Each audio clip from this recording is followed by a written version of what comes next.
हम लोग पेड़ पौधे की दुनिया पढ़ रहे हैं, क्लास 6 का ये 7वां चैप्टर है। ठीक है, पेड़ पौधों की दुनिया है। आज से पहले हमने ये पढ़ा था कि तना क्या होता है। तना में हम लोग पढ़े थे वृक्ष क्या होता है, शाख क्या होता है, झाड़ी क्या होता है, और उसमें पढ़े थे एकल पत्ती क्या होता है, जोड़ीदार जमावट क्या होता है और गुच्छेदार जमावट क्या होता है। मुख्य रूप से ये सब टॉपिक हम कवर किए थे पिछले वाले क्लास में। आज वाले क्लास में हम लोग कवर करने वाले हैं जड़ एवं जड़ के बारे में मुख्यतः बात करने वाले हैं। जड़ कितने प्रकार के होते हैं और जब जड़ जितने भी प्रकार के होते हैं तो जड़ का काम क्या है, तना का काम क्या है, ये सब चीज सारी आज हम लोग कवर करने वाले हैं। इसमें मोस्टली हम लोग ये बात जानेंगे कि जड़ का आखिर काम क्या कैसा है और क्या है, और तना का काम कैसा है और क्या है। ठीक है, तो मुख्य रूप से जो जड़ है हम पहले इसके बारे में समझ लेते हैं। जड़ को इंग्लिश में हम लोग रूट बोलते हैं। क्या बोलते हैं? रूट बोलते हैं। तो जड़ जो है वो मुख्यतः कितने प्रकार के होते हैं? दो प्रकार के। जड़ मुख्यतः कितने प्रकार के होते हैं? दो प्रकार के होते हैं। एक तो होता है रेशेदार जड़, एक होता है मुसला जड़। रेशेदार जड़ को हम लोग झकरा जड़ भी कहते हैं। झकरा जड़ क्यों कहते हैं ये आगे तुमको समझ में आ जाएगा। आगे जब हम बताएंगे ना तो इसी समझ में आ जाएगी। तो सबसे पहले हम लोग ये समझ लेते हैं कि मुसला जड़ क्या होता है, जिसको हम लोग इंग्लिश में टैप रूट बोलते हैं। क्या बोलते हैं?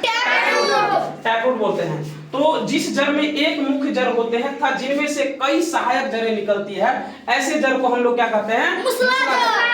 ठीक है, तो जो मेन तुम्हारा ये पहला फिगर को ध्यान से देखो। इसमें क्या होता है कि हम यहाँ से ऊपर वाले की बात नहीं कर रहे, यहाँ से नीचे वाले, क्योंकि हम लोग जड़ के बारे में पढ़ रहे हैं ना।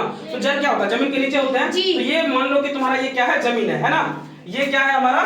धरती है या जमीन समझ लो। ठीक है, ये क्या है? धरती है। धरती है। ठीक है, इसके नीचे जड़ें होती है। तो जो मुसला जड़ होता है उसमें क्या होता है? एक जो मेन जड़ है, ये क्या है? मेन जड़। ये क्या है? हमारा मेन जड़ है। ठीक है, ये क्या है? मेन जड़ है। और इसमें से कई सारी देखो जड़, ये जड़ निकला, यहाँ पे ये जड़ निकला, यहाँ पे ये जड़ निकला, यहाँ पे ये जड़ निकला।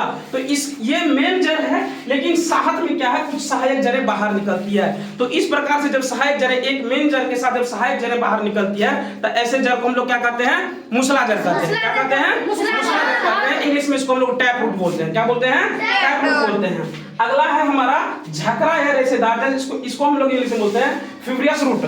फिब्रियस रूट बोलते हैं। ठीक है, और इसका तुमको ये वाला फिगर देखो। सबसे पहले समझ लो कि डेफिनेशन क्या होता है। जिस जड़ में कोई मुख्य जड़ नहीं है बल्कि सभी जड़ें एक ही स्थान से निकलती है, ऐसे जड़ को झकरा जड़ या रेशेदार जड़ कहते हैं। इसमें क्या होता है? जिस जड़ में कोई मुख्य जड़ नहीं है, इसमें कोई देखो, ये यहाँ पे फिगर को ध्यान से देखोगे अगर तुम, तो यहाँ पर कोई मुख्य जड़ है क्या? जैसे इसमें कोई मुख्य जड़ है ना, एक मुख्य जड़ है ना, लेकिन इसमें कोई मुख्य जड़ है क्या? नहीं है कोई मुख्य जड़। इसमें कोई मुख्य जड़ नहीं होता है, बल्कि एक ही स्थान से कई सारे मतलब झाड़ी के रूप में जड़ निकलते हैं ना। इसलिए इसको हम लोग झकरा जड़ भी कहते हैं। ठीक है, इसलिए इसको हम लोग क्या कहते हैं? झकरा जड़ भी कहते हैं। ऐसे जड़ को हम लोग क्या कहते हैं? झकरा या रेशेदार जड़ कहते हैं ना। अब इसमें क्या होता है कि इसमें कोई मुख्य जड़ नहीं होता है। यहाँ पर एक ही जगह एक ही स्थान से ढेर सारी जड़ें बाहर निकलती है, झाड़ी के रूप में बाहर निकलती है, इसलिए वो झकरा जड़ भी कहते हैं। ठीक है, यहाँ तक कोई दिक्कत? अगला हम लोग अब पढ़ते हैं कि जड़ और तना का कार्य क्या है। रूट्स एंड ट्रंक्स वर्क, इसका काम क्या है ये समझ लेते हैं। ये दो पॉइंट को हम लोग समझ लेते हैं। सबसे पहले जड़ का समझ लेते हैं। तो जड़ क्या करता है? मिट्टी को मजबूती से पकड़कर पौधों को खड़ा रहने में मदद करती है। जड़ मुख्यतः जितने भी पौधे होते हैं वो जितने भी बड़ी है वो उसके हाइट से तुम देख लो तो वो किसके सहारे खड़ी होती है? अपने जड़ के सहारे। अगर मान लो कि उसका जड़ मजबूत नहीं हुआ तो क्या वो खड़ा रह पाएगा? क्या नहीं, खड़ा नहीं पाएगा, कभी भी वो गिर सकता है। इसलिए जब उनकी जड़ें मजबूत होती है तो उसके अनुसार से उनका हाइट भी बढ़ जाता है। आम में देखोगे कई सारी टहनियां होती है और काफी वजनीय टहनियां होती है ना, लेकिन फिर भी जड़ सीधा खड़ा रहता है, मतलब सॉरी पूरा पेड़ सीधा खड़ा रहता है। किसकी वजह से? जड़ की वजह से। तो जड़ क्या होता है? मिट्टी को मजबूती से पकड़कर पौधों को खड़ा रहने में मदद करती है ना। यह मिट्टी में उपस्थित जल एवं खनिज लवणों को अवशोषित करती है। तो जड़ का काम क्या? हमको पता है कि पेड़ पौधे क्या होता है? प्रकाश संश्लेषण की मदद से खाना बनाते हैं। प्रकाश संश्लेषण के हम लोग प्रकाश संश्लेषण के लिए हम लोगों को क्या चाहिए? जल से खनिज लवण, मतलब मिट्टी जड़ से क्या चाहिए? जल एवं खनिज लवण चाहिए। तो ये जड़ क्या काम करते हैं? जल और खनिज लवण को अवशोषित कर लेते हैं और इसको कहां तक भेज देते हैं? पत्तियों तक भेज देते हैं, ताकि उनका जो भोजन बनाने का प्रक्रिया हो वो क्या हो जाए? आसान हो जाए। तो जड़ क्या करते हैं? जल और खनिज लवण को अवशोषण भी करते हैं, यानी कि अवशोषित भी करते हैं। तीसरा पॉइंट हम लिखे हैं कि जड़ मिट्टी को बांधती है तथा मिट्टी के कटाव को रोकती है। तुम देखोगे कि जितने भी शहर में नहर बनती है ना, उसके आसपास में देखोगे वृक्ष लगाना मतलब अनिवार्य कर दिया है। मतलब सरकार गवर्नमेंट इसके लिए पैसा भी देती है, तो वो क्या करते हैं मतलब इसलिए लगाते हैं ताकि उसके आसपास जो बसे हुए हैं, अगर मान लो नहर में काफी ज्यादा पानी आ गई, अचानक से वो नहर कहीं पे टूट गया, उसके आसपास घर है, तो क्या वो घर डूबेगा या नहीं डूबेगा? डूब जाएगा। तो इसके लिए वहां पर क्या करते हैं, वृक्ष को लगाते हैं। क्या करते हैं?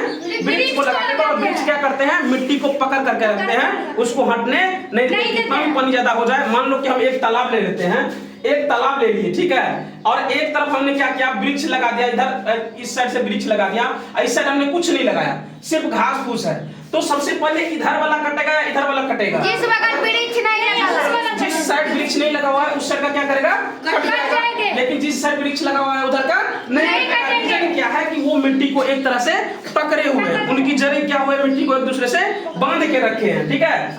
और लास्ट वाला पॉइंट लिखा है, कुछ पौधे की जड़ों में भोजन का संग्रहण भी होता है। कुछ ऐसे भी पौधे होते हैं जो अपने भोजन का संग्रहण कहां पे करते हैं, जड़ में ही करके रखते हैं, ठीक है। अब हम, ये तो हमारा जड़ का काम था, जड़ क्या कार्य करता है और जड़ का काम क्या है, ठीक है। अगला हम समझते हैं तना क्या होता है ना। तना तो हम कल पढ़ लिए थे, और तना का काम क्या है। तना पौधों को आकृति प्रदान करता है। तना क्या करता है, पौधों को आकृति प्रदान करता है। देखना, कुछ ऐसे भी वृक्ष होते हैं जिनका अगर हम पूरा ऊपर वाला हिस्सा काट दें तो वो क्या होते हैं, वहीं पे रुक जाते हैं, उनकी हाइट वहीं पर रुकती है, वहां से साइड से वो बढ़ेगा लेकिन फिर ऊपर वो वहां से ऊपर नहीं जाएगा। ऐसा देखते हैं ना, ऐसा क्यों होते हैं, क्योंकि जो मेन जो उनको आकृति प्रदान करने वाला था उन्हीं को हम लोग क्या किए, काट लिए, ठीक है। तो तना क्या करता है, पौधे को आकृति प्रदान करता है।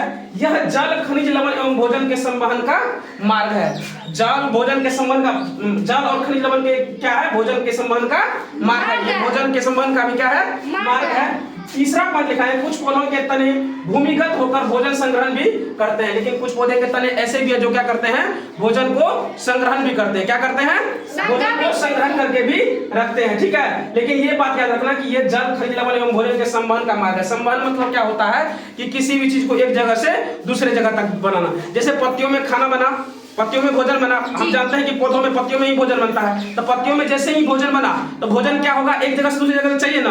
मान लो कि ये अगर मोटा, मतलब मोटा तना है तो इनको ज्यादा भोजन की जरूरत होगी, तो भोजन के संवहन का मार्ग कौन करता है, तना करता है, ठीक है। तो इस क्लास में हम लोग मेनली पढ़े जड़, मुसला जड़ क्या होता है, झकरा जड़ क्या होता है, जड़ और तना का कार्य क्या होता है, जड़ का कार्य पढ़ लिए, तना का कार्य पढ़ लिए, और जड़ कितने प्रकार का होता है ये भी पढ़ लिए, ठीक है ना। तो आज के क्लास में हम लोग इतना ही करते हैं और रहने देते हैं।